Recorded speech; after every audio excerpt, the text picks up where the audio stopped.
How did people live in the first century during the time of Jesus? For some fascinating insights about first century culture from a world-renowned expert, insights that will help you to better understand the Bible. Stay tuned. Lamb and Lion Ministries presents Christ in Prophecy, a program that focuses on the fundamentals of Bible prophecy, showing how current events in the news relate to biblical predictions of end-time events and the soon return of Jesus. Now, here's your host, Dr. David Reagan. Greetings in the name of Jesus, our blessed hope, and welcome to Christ in Prophecy, and welcome to the great state of Georgia. I'm here in the picturesque town of LaGrange, Georgia, located about 60 miles southwest of Atlanta near the Alabama border. And I'm here to introduce you to a remarkable place called Explorations in Antiquity. It is a place designed to show you how people lived during the first century at the time of Jesus.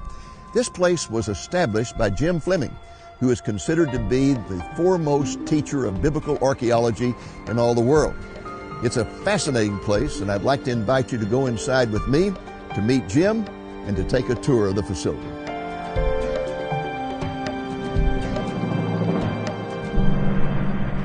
Well, folks, here we are with Jim Fleming in the threshing floor of your garden. And Jim, welcome back to Christ in Prophecy. It's great to be with you again. Now, some of our viewers will recognize you immediately because they'll realize that you've been with us before in Dallas. But now that time we were talking about archaeology. This time we're going to be talking about culture of the first century. And it's good to be on your turf. Right, and I'm glad that you come back 2,000 years earlier also. Well, you know, Jim, this is, I think, the third time that I have visited one of your sites. The first time was on Bethlehem Road, was that right, in Jerusalem? And then you had a lot of trouble there from Palestinians who were coming in and causing damage. So you moved to Ein Kerem, which is a suburb of Jerusalem, and now here to LaGrange, Georgia. Now, tell us a little bit about that process. Well, our ministry in Jerusalem was important to have Christian tourism. And so we charged Christian tour groups. But whenever we had a Jewish or a Muslim group within the country, a school, synagogue, even a mosque, went to visit the museum, we always had it free because it was an educational moment for Christian witness to have non-Christians want to come. And once tourism began to collapse, do you remember the second uprising from 2000 to 2005 almost completely disappeared? We were unable to pay our landlord. So we had to close our gates in 2005 at the Ein Kerem property. So we came to the U.S. one, and I wondered if we could build a museum here. And we asked around, and we found a foundation in this town, LaGrange, Georgia, Callaway Foundation, that said if we would put the museum here, they would give us matching grants. Dollar for dollar, any money we raised. Wonderful. Now, is that an offer you can't refuse? That is a wonderful. No, we felt it was a gift from the Lord. Well, I tell you what, I've visited all three of your sites, and this is the most elaborate, the most fantastic. It's really worthwhile to bring a Christian group here to see what you have. I'm glad you can make that evaluation, David. Thanks. Tell us a little bit about yourself, your background. Well, it's kind of weird. I come from an airline family, so I spent most of my life overseas in Asia and Africa. My dad helped countries start their own airlines. Okay. And I could fly free. So when it was time to do graduate studies, I thought, well, I ought to use these free flying privileges to study overseas. And I was interested in biblical studies, so I thought, why don't I study in Israel?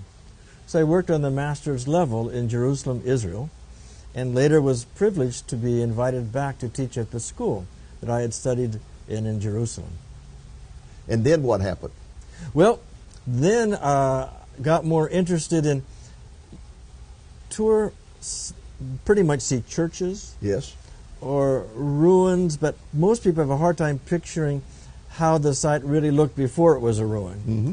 That if we could have a place where you have reconstructions as things look, a functioning threshing floor with threshing equipment, for example, it would really help the Bible come alive for daily life. So we made all of our museums tried to be in a real setting. Mm-hmm. Here we had to recreate terraced agriculture and stuff.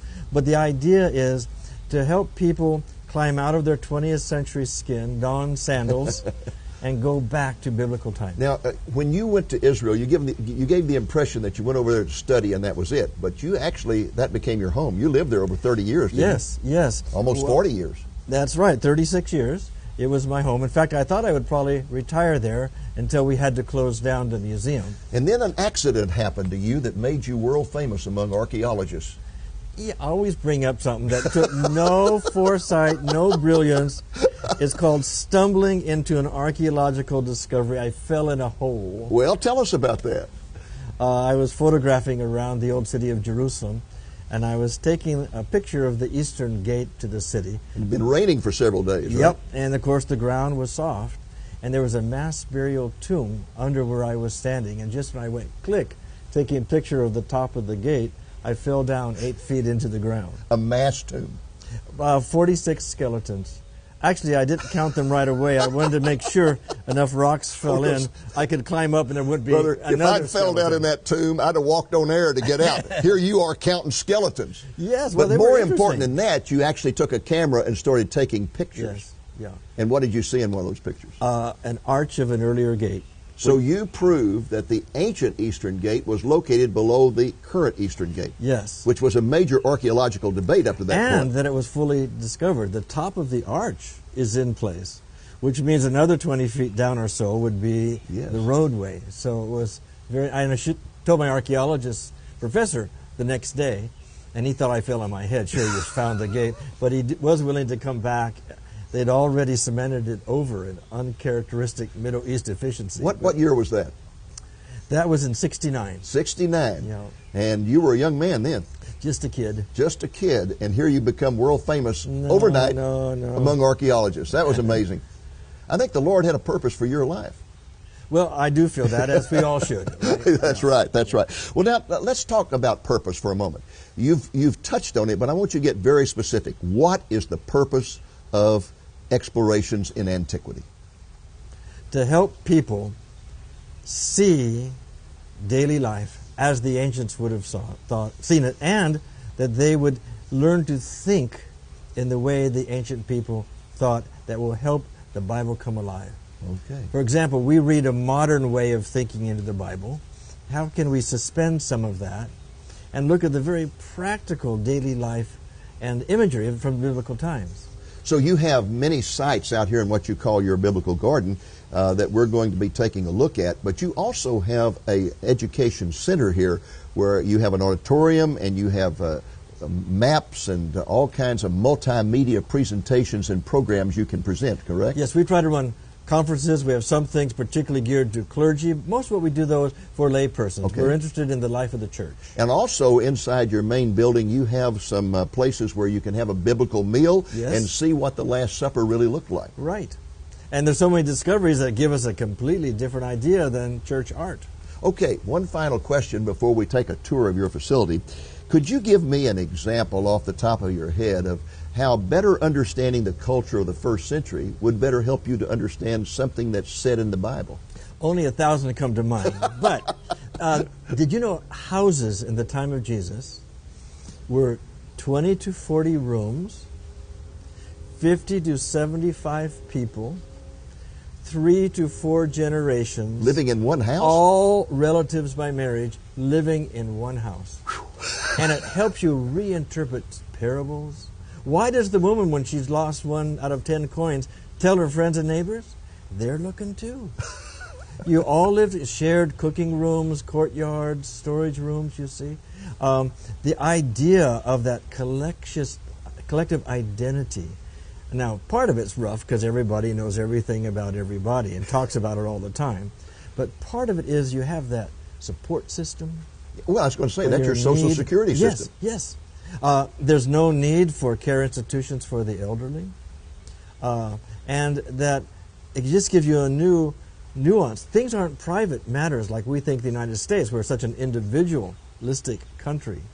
But when the prodigal son wishes his mom and dad were dead and asks for his inheritance in advance, everybody knows it. It's not some little one family.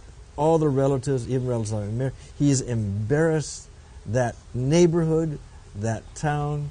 It is just... So in a town like Nazareth, which was tiny, maybe 200 people, everybody knew everybody and everything about everybody. And they did things together. One thing that's really interesting about the story when Mary and Joseph left Jesus behind in Jerusalem, that Home Alone story, the next day, or that night probably, as they were counting noses, they realized Jesus wasn't with them. Listen, they inquired amongst their relatives and friends, had anyone seen Jesus, which means Mary and Joseph and Jesus had a support system of family and friends that came for the coming of age visit of Mary and Joseph's son to Jerusalem, which means Mary and Jesus would not have been alone either with the loss of Joseph, which is apparently And I would soon. suppose it means, too, that when Mary became pregnant, everybody in the town knew it. Yeah. It probably would be good for Joseph to take Mary with him to Bethlehem. He had to go because of the census. Yes. That way, no one knows exactly when the baby was born or the circumstances. Okay. Well, let's take a tour of this wonderful place. Okay. All right. All right.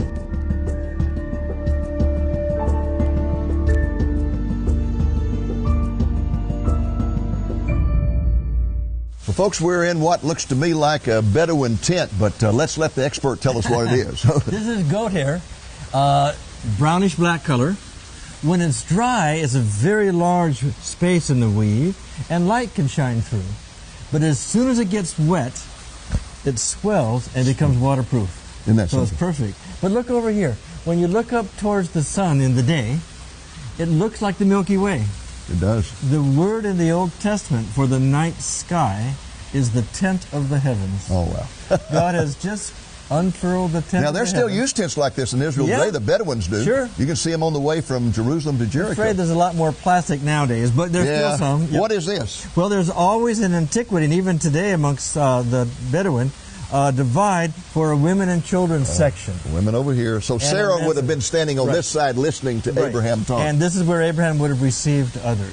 Okay. Well, there's a little interesting item hanging on the tent over here I want us to talk about. Let's go see that. Okay. Okay, this is what I have in mind here, Jim. This is fascinating. Now, what in the world is this thing? Believe it or not, a dog collar. The predators, today it's the gray wolf in the north, but in Antiquity you had lions, bears, wolves. Yes. The dogs actually wear this for a dog collar because where's the place the wolf's going to go for?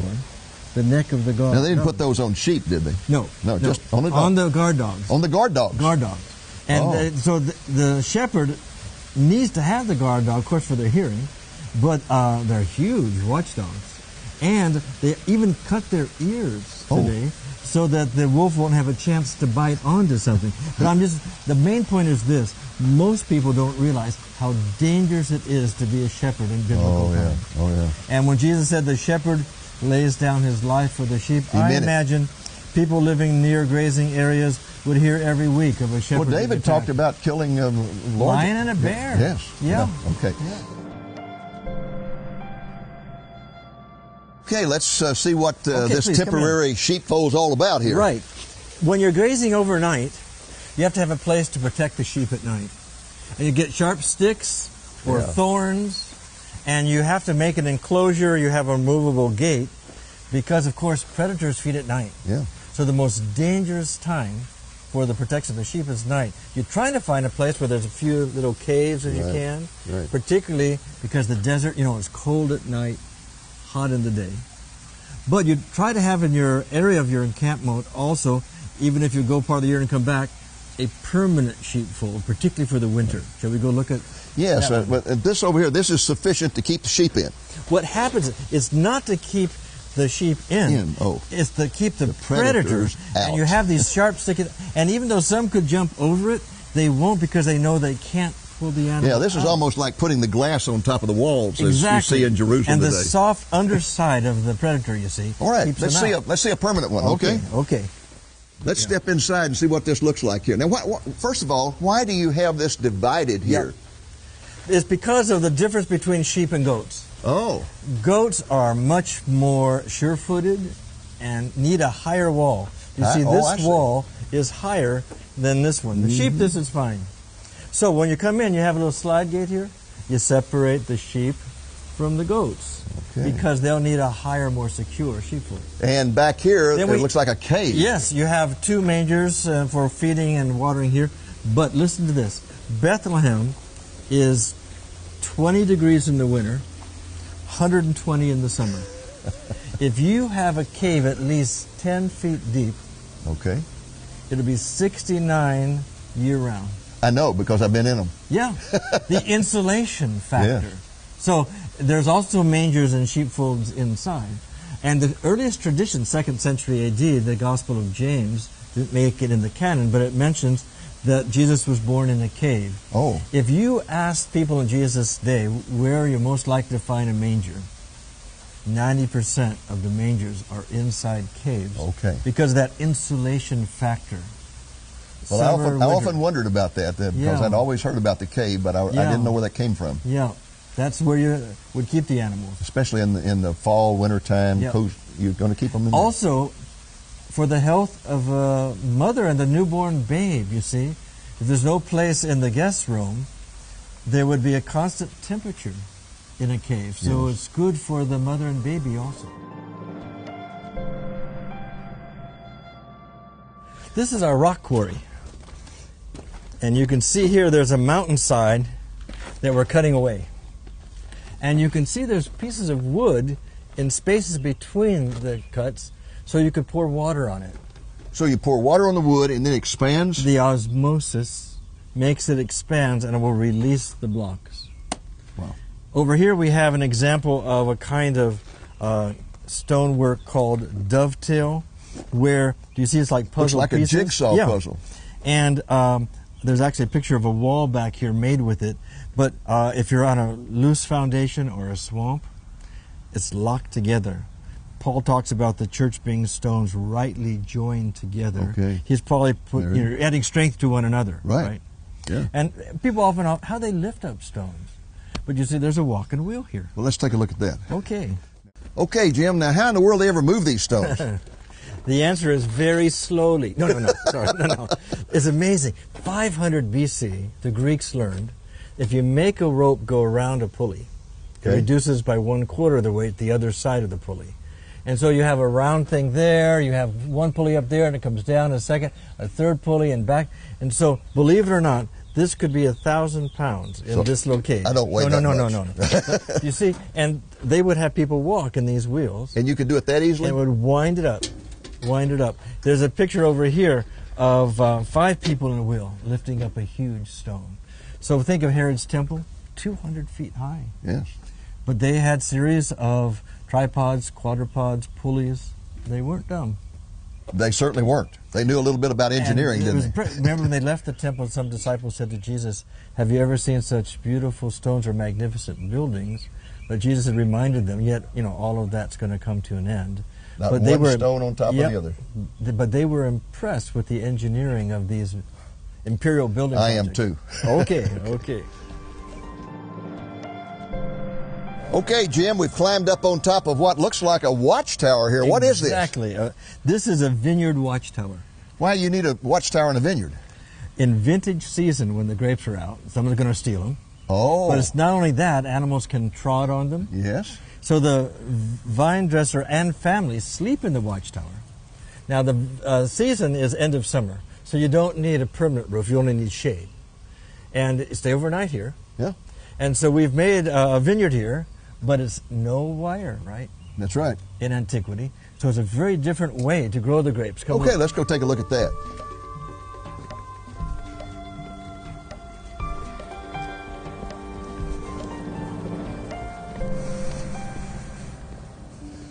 Okay, well, you said there were no wires. Of course, they didn't have wires then, so they just let the grapes grow on the ground?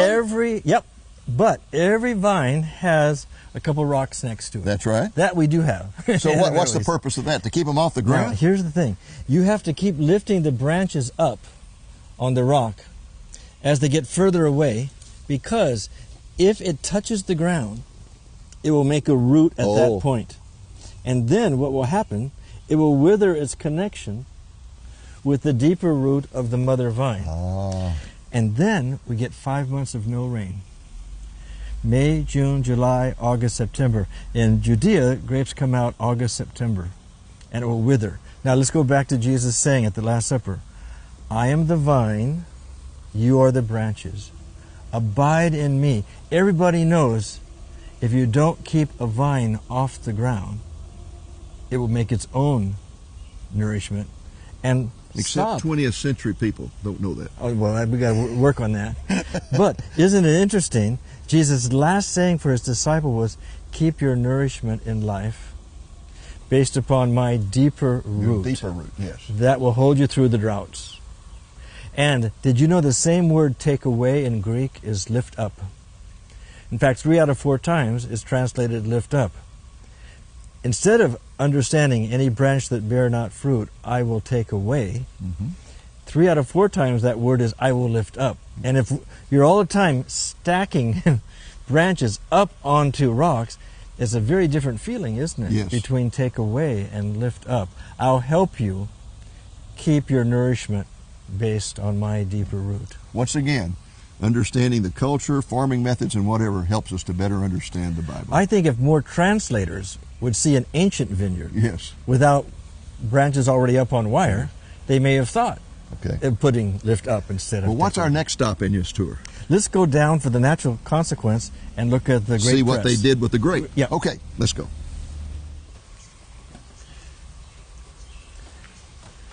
Here we are at the place you bring your grapes from the vineyard. Oh, so the person holds on to the ropes? That's so you stomp with 2 points instead of 3 points. Okay. and you hold on the ropes and you got bare feet, hopefully clean, Hopefully. and you got grapes You in there. stomp there and you take off your sandals. Otherwise, it will be a little bit sour with the pits being scraped and stuff. yeah. And then you see the grape juice dribbles down here. And actually, this should not be inside. We didn't want it to fall over. But that's your collection vat. What's really interesting in the images in the Bible, the stomping vat is an image of judgment. Grapes of wrath. Yes. You hear a cadence on 2 occasions when you're stomping on the grapes and an enemy army marching in. So remember Jesus' phrase, trodden under the foot grapes of the Gentile, yes. and bowls of judgment, crushed grapes and stuff. But the collection vat is a symbol of joy, because the grapes come out the end of summer. Just when your water cisterns are drying up, the Lord gives you the fruit of the vine. So for Jews, that overflowing cup of vine, my cup overflows, is joy. And then you take that juice and you put it here and this strains it? You have to use a linen cloth. Remember Jesus saying some religious people strain a gnat Yes. and swallow a camel? Yes. Flies, gnats, ants, end of summer. Mm-hmm. So you strain it. There are some Pharisees in the time of Jesus who don't trust you if you come over dinner, and before you pour fruit of the vine in the cup, they'll bring out a little cloth and put it over the cup. A gnat is unclean, and a camel is unclean. I've swallowed a lot of gnats in my life. And we've all met a lot of people who are worried about a gnat, but they swallow camels every day too, right? Peace and justice issues. Now, do you have a place here that shows how they processed olives? This is grapes, Yes. olives. So stomping for grapes, Okay. olives are pressed. Pressed. Let's go Let's look. see a press. Okay.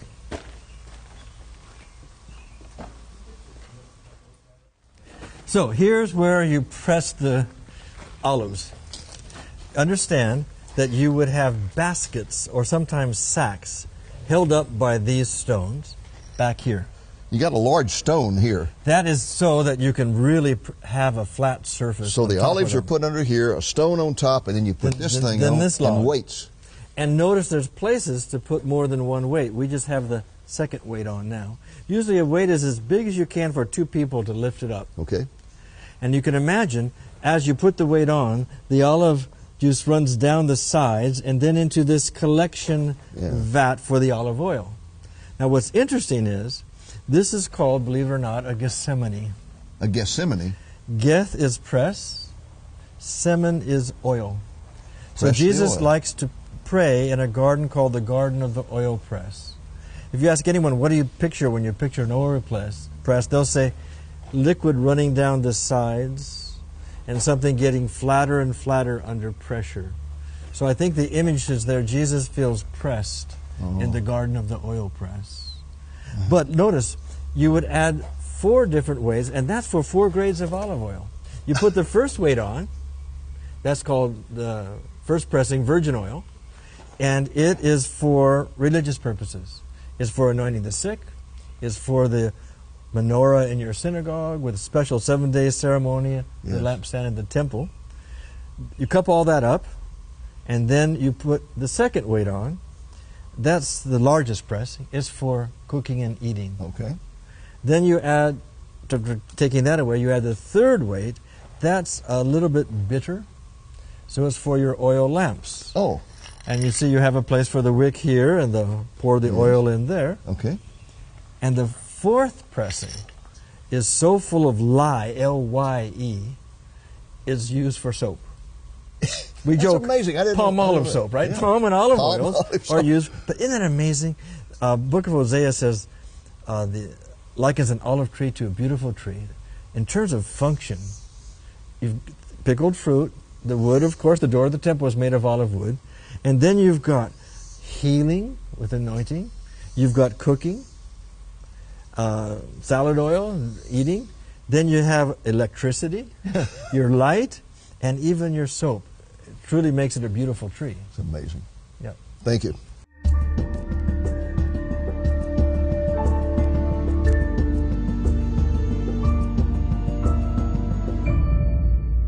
I hope you are enjoying this tour of Jim Fleming's fabulous Antiquity Center in LaGrange, Georgia. As you have seen, it is a place where you can learn firsthand how people lived in the time of Jesus.